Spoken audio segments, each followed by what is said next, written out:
हे जननी जन्मभूमि, हे माता अयोध्या, आज मुझे तेरे चरणों में आने का सौभाग्य फिर से प्राप्त हुआ है। तेरा पुत्र राम तेरी पवित्र माटी को शत शत प्रणाम करता है। जननी जन्मभूमिश्च स्वर्गादपि गरीयसी।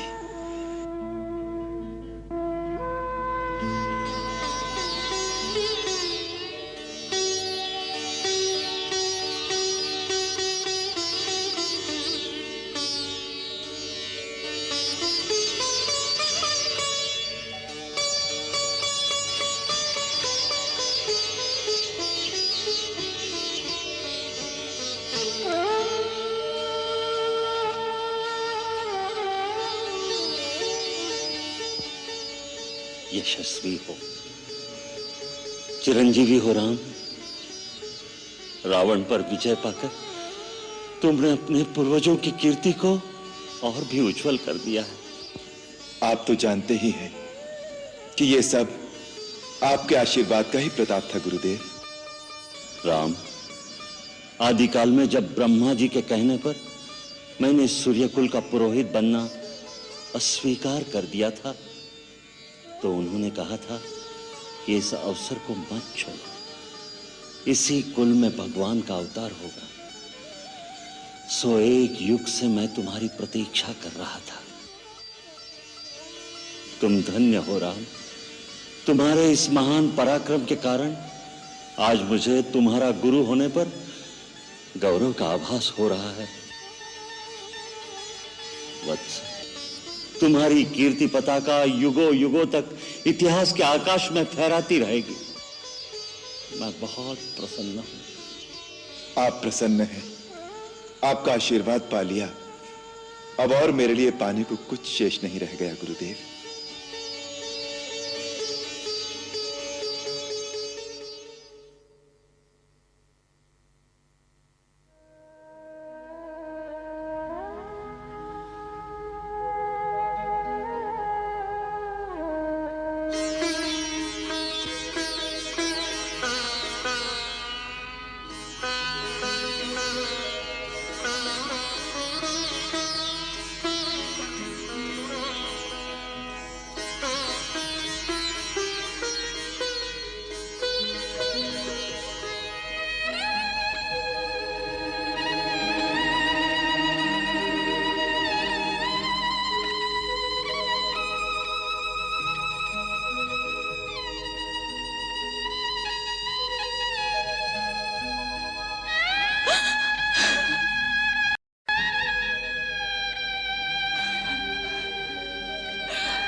राम, राम,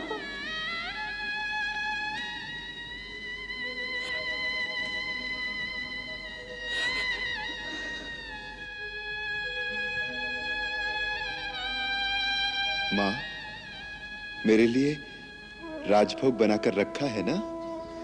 मैं जानती थी तुम मुझसे राजभोग अवश्य मांगेंगे। माँ, मुझे सबसे अधिक दोगी ना? तेरे लिए अलग से रखा है मेरे लाल।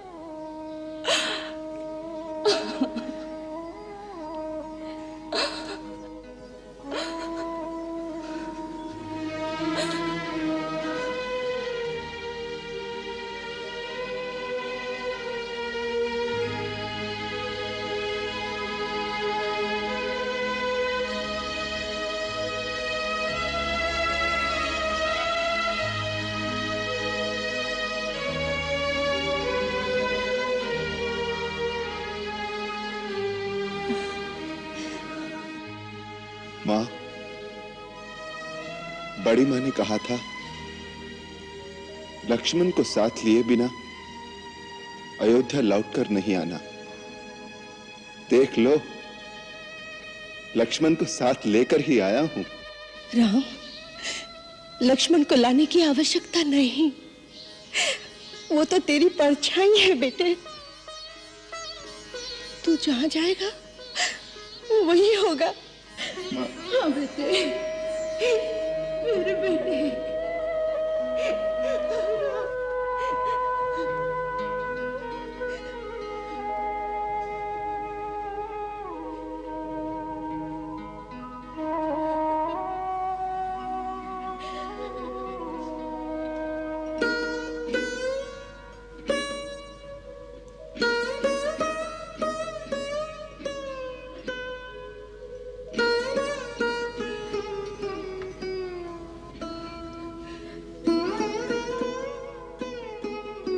माँ, बेटे,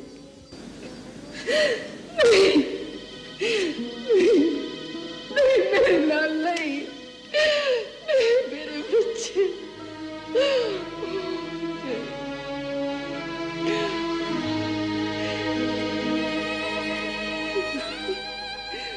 मेरे बच्चे, जब जब तुम पर विपत्ति आई है, मैं अपनी आत्मा की आंखों से तुम्हें देखती रही, परंतु मैं बहुत दूर थी मेरे लाल। मैं तेरी सहायता नहीं कर सकी। माँ, मैंने तो हर विपत्ति के क्षण में तुम्हें अपने निकट खड़ा पाया। मेरे रगों में तुम्हारे दूध की शक्ति थी, जिसके बल पर विपत्तियों के समुद्र को चीरता हुआ मैं तुम्हारे चरणों तक पहुंच गया। मां, तुम तो मेरी शक्ति स्वरूपिणी दुर्गा हो। मैं सदा तुम्हारी पूजा करता रहूं, मुझे यही आशीर्वाद दो। अरे, ये तो क्या कह रहा है? हाँ? लोग तो कहते हैं कि तू भगवान का अवतार है,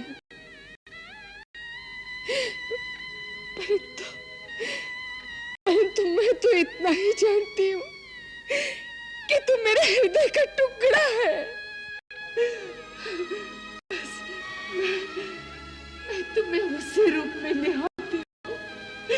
मुझे और कुछ नहीं चाहिए, मुझे और कुछ नहीं चाहिए, बस मुझे और कुछ नहीं चाहिए। जो तेरे पिता ने कहा ना, वही मैं तुझे कहती हूँ। हाँ। मां, तुम्हें कैसे पता चला? जब वो देवताओं के साथ तुम्हारे विजय पर तुम्हें आशीर्वाद देने आए थे, उसी रात मेरे सपने में आकर उन्होंने मुझे वहां का सारा वृत्तांत बता दिया। जा, उस पगले को संभाल, उसने तो तुझसे अधिक कठोर वनवास काटा है।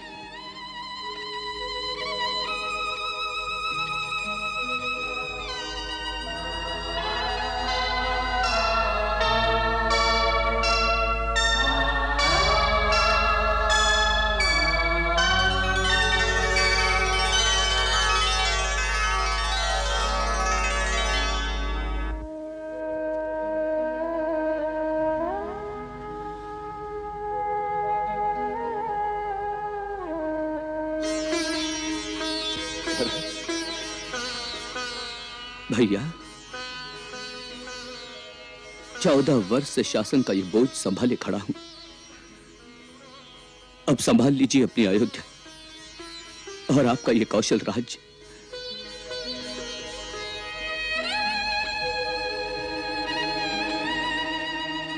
भैया, ये उत्तरदायित्व मैं आपके श्री चरणों में समर्पण करता हूं, स्वीकार करें।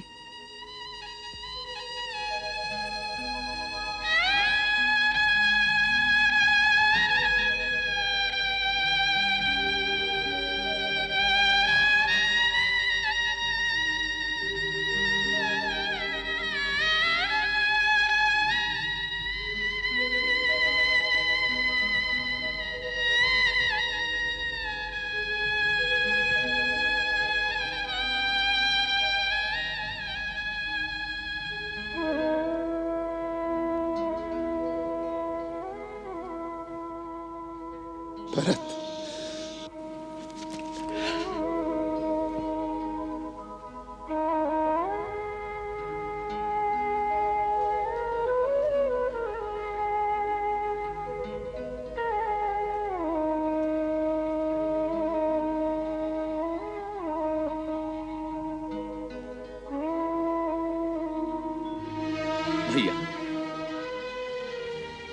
आपकी प्रजा के प्रति यदि मेरी ओर से कोई भूल हो गई हो तो उसके लिए क्षमा कर देना।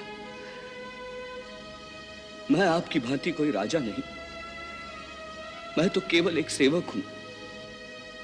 भरत,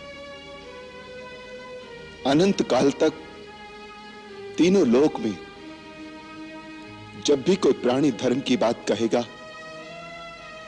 तो धर्म का प्रमाण देने के लिए केवल एक ही नाम लिया जाएगा और वो होगा मेरे भरत का। भरत, मैंने तो वन में 14 वर्ष बिताए पिता की आज्ञा के कारण, परंतु तुमने तो केवल भावना और भ्रातृ प्रेम के कारण 14 वर्ष राजधानी के बीच रहकर भी सन्यासियों की तरह बिताए। भरत, तुम हम सब भाइयों में सबसे महान हो।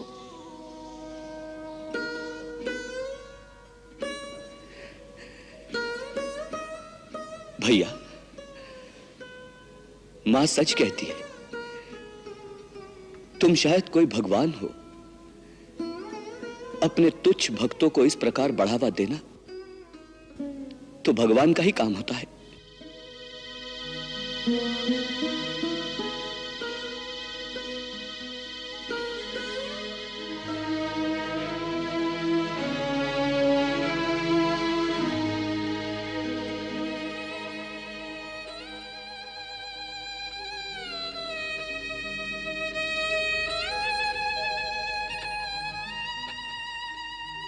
ए पगली, अब क्यों रोता है?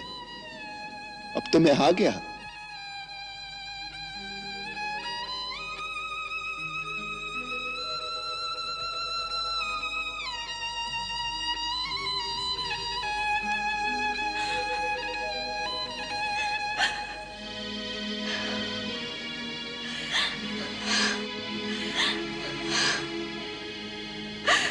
जीती रहो मेरे बच्चे, सदा सुहागिन रहो।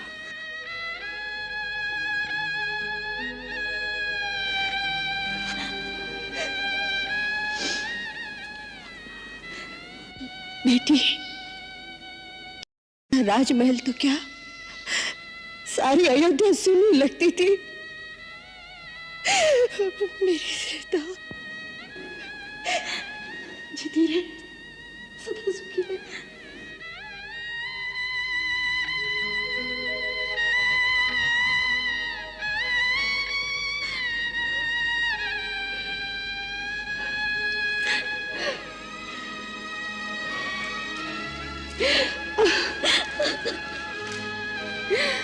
मेरे बच्चे,